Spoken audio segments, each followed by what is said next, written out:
दोस्तों नमस्कार, कैसे हैं आप सब।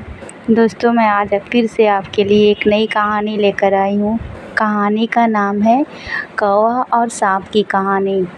तो चलिए कहानी शुरू करते हैं।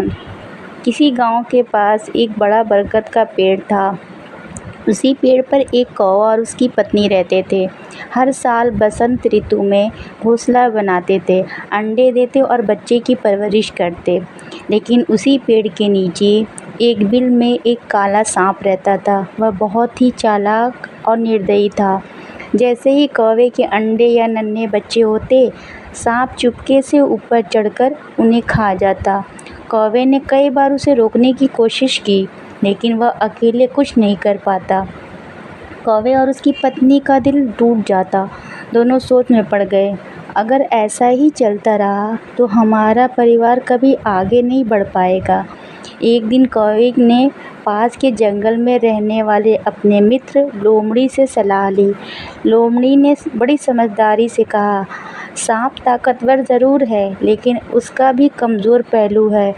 उसे सीधे लड़ाई मत हराओ, बल्कि चालाकी से हराओ। कौवे ने पूछा, लेकिन कैसे?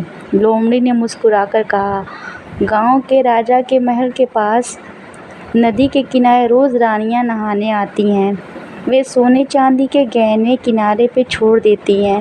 तुम उनमें से कोई चमकदार गहना उठा लाओ और सीधे राजा के महल के आंगन में डाल दो।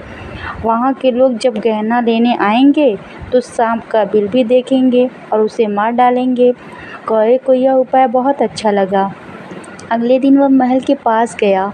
सचमुच नदी के किनारे रानियां नहा रही थीं और उनके गहने किनारे पर रखे थे। कौवे ने झपट्टा मारा और एक सोने का कड़ा चोंच में दबाकर उड़ गया। महल के पहरेदारों ने उसे देखा और उसका पीछा किया। कौवा उड़ते उड़ते सीधा बरगद के पेड़ पर पहुंचा और गहना सांप के बिल के पास गिरा दिया। पहरेदार दौड़ते हुए आए, गहना उठाने लगे तो बिल में फुफकारता हुआ सांप दिखाई दिया। पहरेदारों ने तुरंत डंडों और भालों से सांप को मार डाला। अब कौवे का घोंसला सुरक्षित था। उसी साल कौवे के अंडों से नन्हे बच्चे सुरक्षित निकले। कौवा और उसकी पत्नी खुश होकर चहचहाने लगे। तो दोस्तों, कहानी से हमें ये संदेश मिलता है कि बुद्धि और समझदारी ताकत से बड़ी होती है। कठिन परिस्थिति में साहस और चतुराई से काम लिया जाए तो समस्या का हल हो सकता है। तो दोस्तों, आपको हमारी ये कहानी कैसी लगी हमें कमेंट करके ज़रूर बताएं और हमारी चैनल को लाइक और सब्सक्राइब ज़रूर करें। मैं फिर से आपके लिए ढेर सारी मज़ेदार और दिलचस्प कहानियाँ लेकर आऊँगी। धन्यवाद दोस्तों।